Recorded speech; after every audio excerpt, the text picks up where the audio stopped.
today's World Insight. Key meeting between Chinese President Xi Jinping and German Chancellor Olaf Scholz, who is on his second visit to China.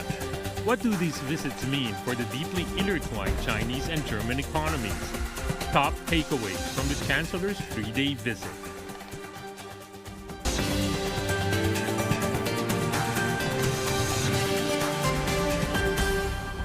Hello and welcome to World Insight. I'm Tian Wei. Chinese President Xi Jinping met with German Chancellor Olaf Scholz on Tuesday in Beijing. Xi Jinping stressed the importance of cooperation among major countries. He says that the world's second and third largest economies, China and Germany's relationship transcends the scope of bilateral relations. It has an important impact on the Asian and European continents, as well as the entire world.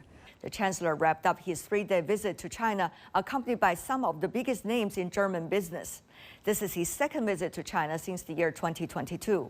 The trip happened as China is Germany's biggest trading partner for the 8th year in a row in 2023, with over 5,000 German companies operating in China.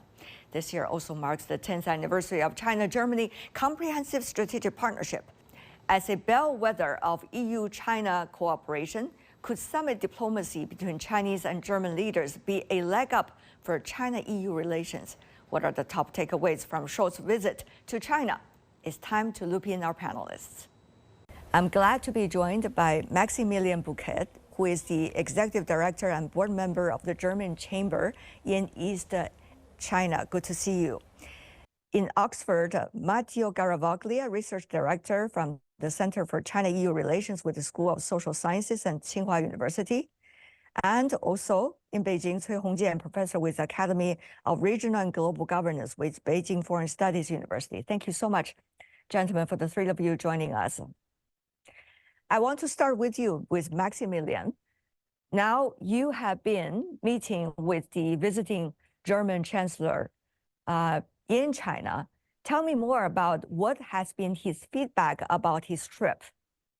Indeed, I could meet the Chancellor yesterday, and I was positively surprised how well informed he is about the Chinese market and the German business in China, and also how important the Chinese market is for us when it comes as a supplier market, a demand market, but also an innovative place for us to be. He seemed to understand that quite well. You know, he came to a time where our companies are quite uncertain about many things. There is the weakness in the Chinese market, but also there are global tensions. And he gave us the impression that he is on our side and that he understands what business needs. And be it, for example, when it comes to the EU tariffs, which are in discussions, where he gave us a clear sign that he will make himself strong to keep our markets open, because that's what we need.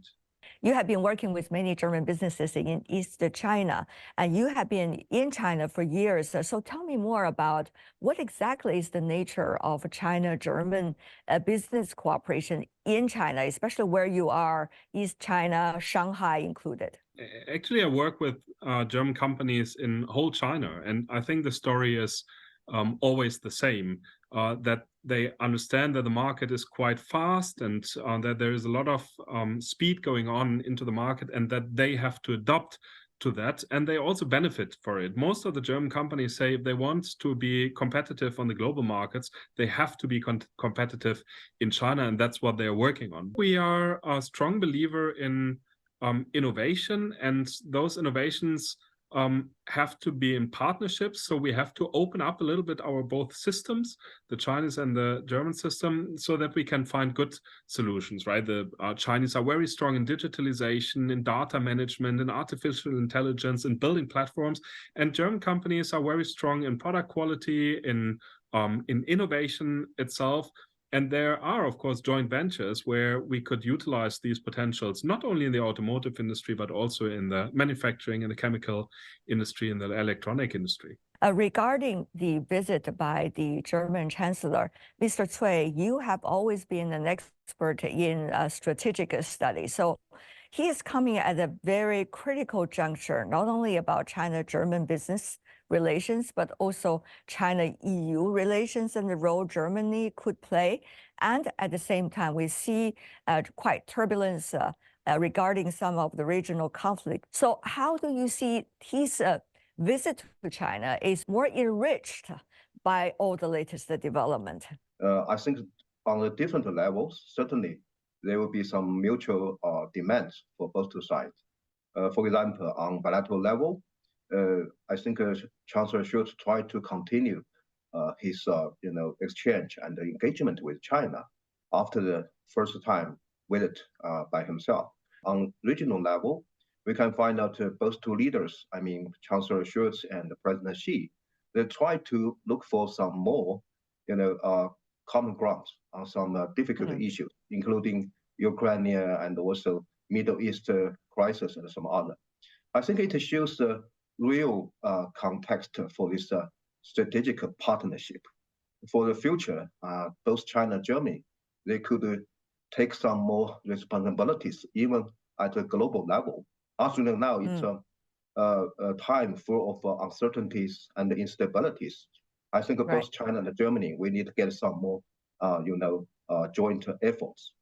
Mr. Bouquet, if you look at the statement being put out, the readout from the Chinese side regarding the meeting between the German Chancellor and the Chinese President on Tuesday, you would find a tremendous amount of the paragraphs being devoted to the two conflicts, whether it's Russia-Ukraine or the issue of the Middle East.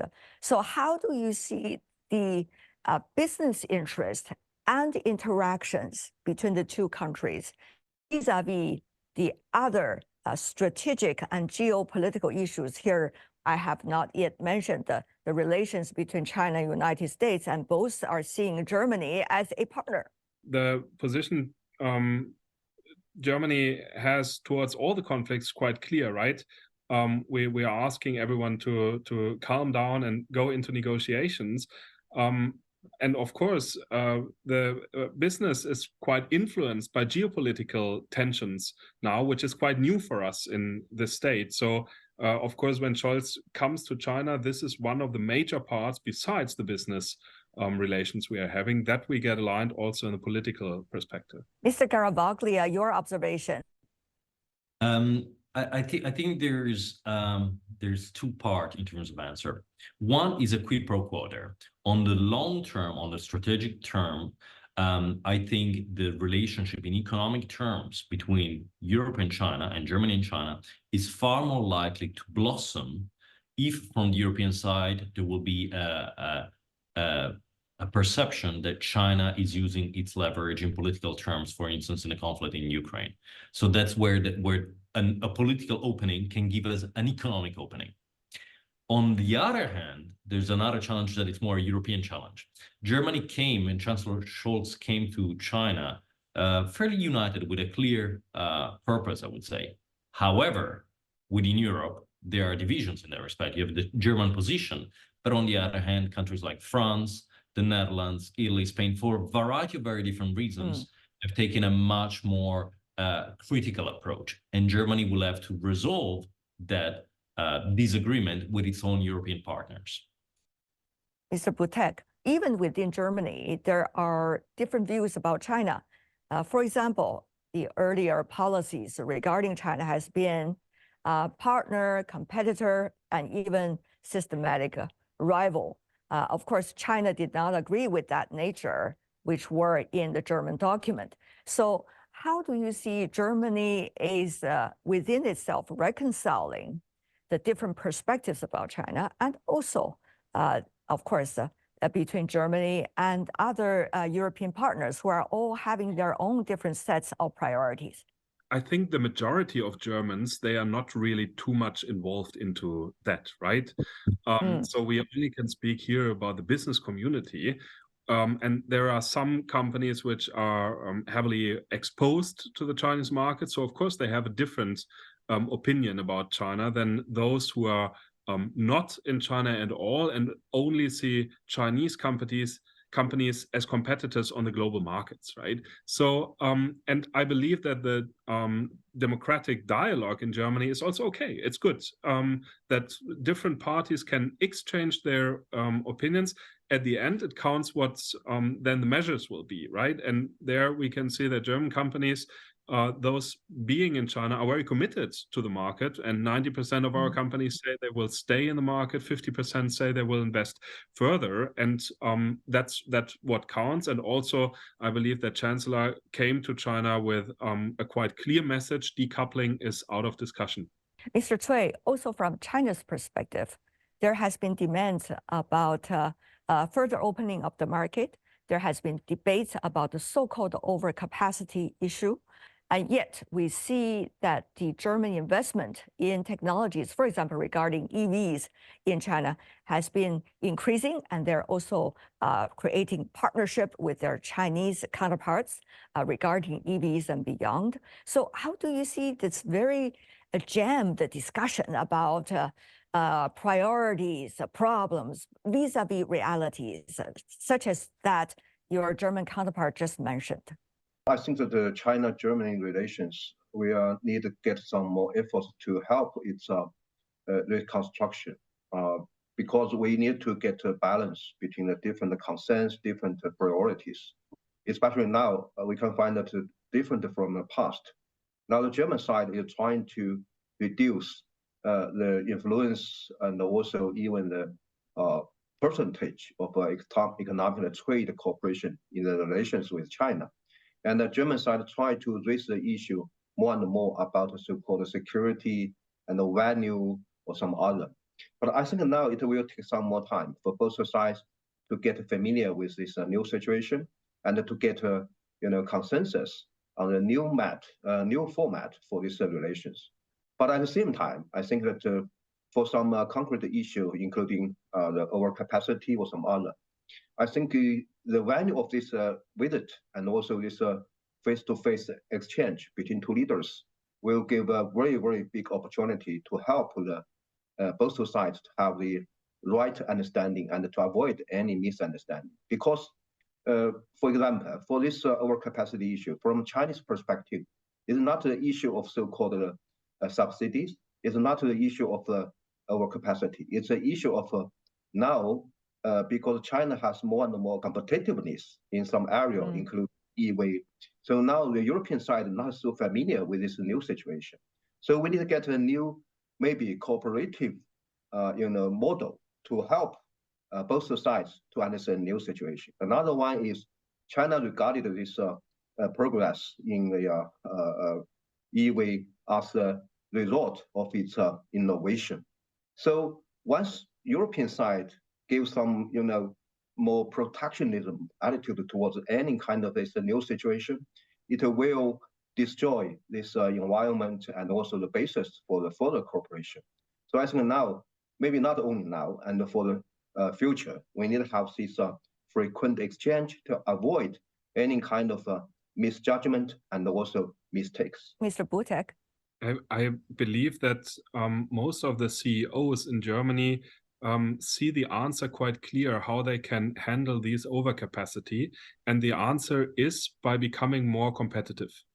Yeah, this is out of question, because even though in the theoretical case that we close the European markets, we are still dependent on the global markets, right? And looking at the global south, etc. So we have to be able to be competitive in order to win our desire to continue our business globally. And that's what the companies are doing. So the discussion is more on a political level. And you know that most of the German OEMs made a clear statement they are against these probes. They want the European market being open for the Chinese OEMs, because we want to keep our opportunities here in China open.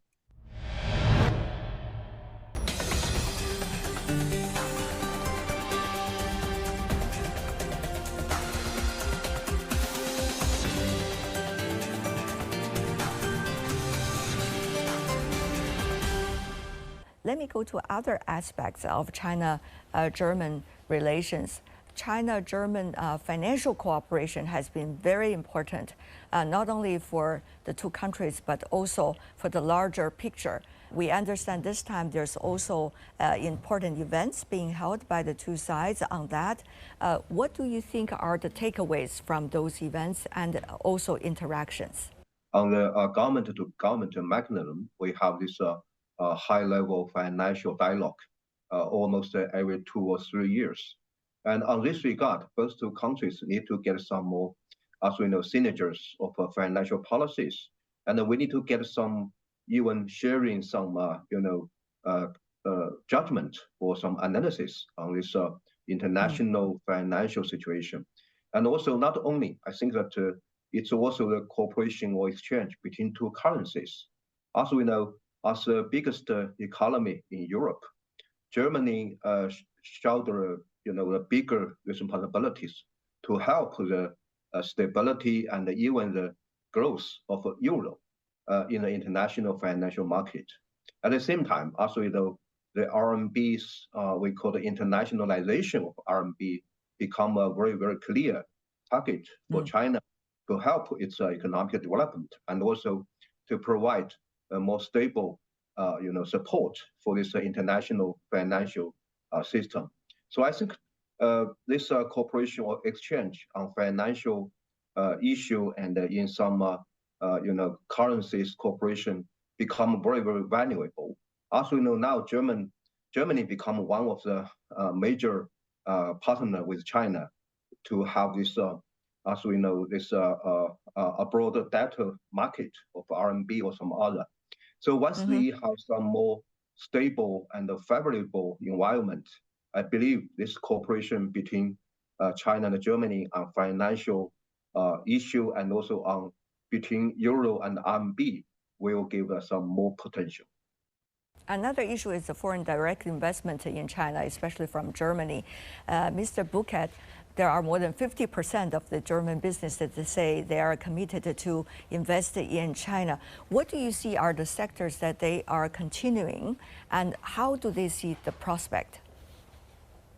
I believe that we see a restructuring of the Chinese economy, right? Away from the property sector rather to high quality growth. And those industries mentioned by the Chinese government focusing on are a quite good match to the German industry profile, right? New materials, high tech, upgrade manufacturing, etc. So this comes with a lot of opportunities for our companies. Nevertheless, this also means a lot of new competition, and that's why 80% of those companies investing into China say that they investing to remain competitive, and that's something new. As in the past, they rather invested to grow further. Now they invest to remain competitive. How is that going to be translated in their actions and the way of doing things?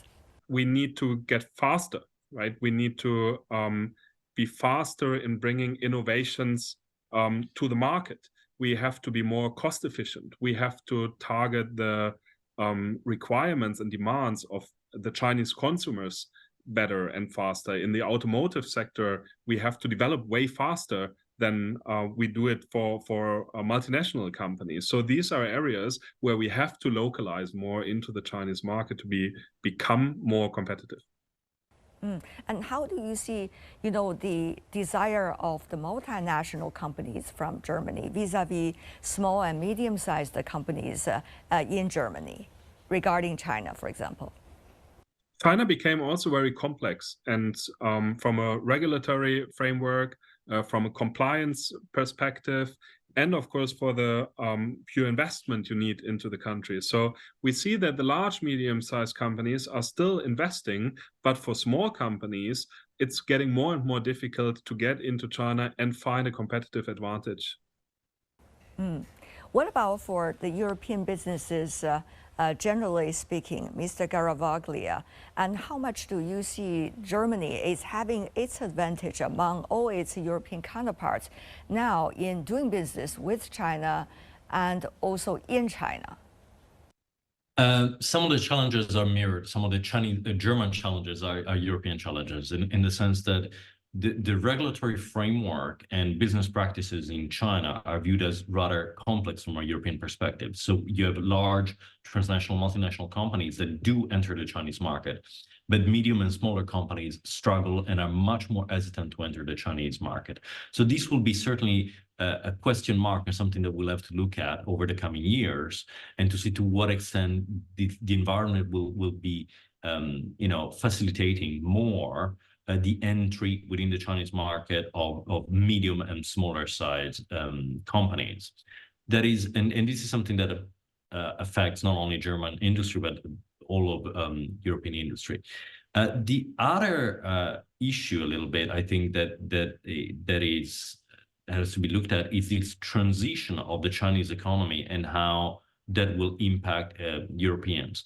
The way in which the Chinese economy is likely to shift and moving towards a higher end technological competition and focus will be handled in different ways if we're thinking about the German and Dutch approaches, for instance, compared to the approach that France and Spain will have, because they do come from different industrial bases. So this is a question, again, that Europeans have to address in their own internally in order to have a structured relationship with China. Right. Having said that, though, Mr. Cui, of course, the Chinese businesses, when they're going to go to Germany and Europe at large, they also want to have a fair environment. According to the latest readout about the meeting between the Chinese president and the German chancellor, the Chinese president suggested China will stick to the opening up as the basic national policy, but also hope Germany will provide fair, transparent, open, and non-discriminatory business environment for Chinese businesses when they are going to Germany. Now, how do you read this sentence out of the statement from the Chinese side? Now, maybe for the requirement from outside, especially from European side on China, is China should continue its opening up and reform policy. China should give some more confidence to the international community that China will be one of the most active market in the world. But I think the similar question for European side is also, recent years, to be more, worried about its issue of competitiveness and even some more competition from China or some other emerging economies. Undoubtedly, European side imposed more and more, protectionist measures in a mostly unilateral way. Also, not only on this investor screening system or some, restrictions on export, on trade, or some other. So I think now for both China and Europe, what we need to do is, yes, China will insist its policy for opening up. China will have some more market access. But now the question for Europe is, Europe should not go back to the past, should not, have some more protectionism issues. Okay. Otherwise, it will give some more problem for the confidence, especially for some Chinese investors and companies. Mr. Butek. First of all, every Chinese company invested into Germany is a German company. So there cannot be any discrimination. Probably the president's referring to topics which relate to national security, etc., when it comes to electricity grids, networks, etc. But Germany's economy is highly export dependent. So we need open markets, and we know we cannot find open markets if we close our own markets. And this is the complexity we are in. But I believe that we all know we only will solve that with negotiations, to make our challenges clear, to make them understandable, to also build another level of trust, which might have lacked over the past years. We will not win if we simply close our markets, and at least Germany doesn't have interest. But that's also then the complexity of the European Union, that there are many member states, and also there needs to be an alignment within. Before we go and wrap up today's conversation, tell me, what do you think are the major takeaways? Chongqing University had historically been a university that focused very much in terms of international relations on the relationship between Germany and China. So that is not a coincidence, even if the whole talk given by the Chancellor was in German, which might have been challenging for some of the Chinese participants, maybe. I think this goes towards a renewed effort to try to facilitate exchanges. I think that what China did a few months ago in terms of proposing a waiving of visas for certain European countries for short-term visits, I believe up to 15 days, it's a good sign. It goes in the right direction for both tourism and business, and it facilitates things. Where I think we should try to focus also is to promote long-term scholarly scientific exchange, because that is what buttresses then the relationship on the long term. And there, again, I think we went from one extremely open approach to suddenly a rather more restrictive approach on both sides, the Chinese and German one. And we, again, have to find some sort of healthy middle ground. Mr. Cui. Even now, it's still difficult for both sides to get everything done. But the basis and also the consensus is so valuable. So any kind of engagement dialogue could be encouraged. Mr. Butek. I believe it was a very good sign that he came, and also that he brought 3 ministers with him, right? The Minister of Environment, of Food and Agriculture, and of Infrastructure, which is strong indication that he sees the German-Chinese cooperation on a way broader level than just on the state heads, right? And I've met also some of those ministers today, and they are also open to find cooperation and to find opportunities where can we actually work together, because we know all the challenges, we know we have to discuss that, but we also have to find opportunities and also topics where we have to work with each other in order to solve them, right? Energy, environment, food, medicine, etc. So I believe the best outcome we can see is really that there is a common trust regained to a certain extent, that dialogue formats could be discussed and aligned on. And I believe that this was very successful in this regard. Thank you so much for the 3 of you joining us. Maximilian Butek, Matteo Garavaglia, and Cui Hongjian. Appreciate it. And that's all the time we have for today. If you'd like to know more, search World Insight. Check out our YouTube channel. Follow us on X and Facebook. I'm Tian Wei on behalf of my team. Thanks for being with us. Bye for now.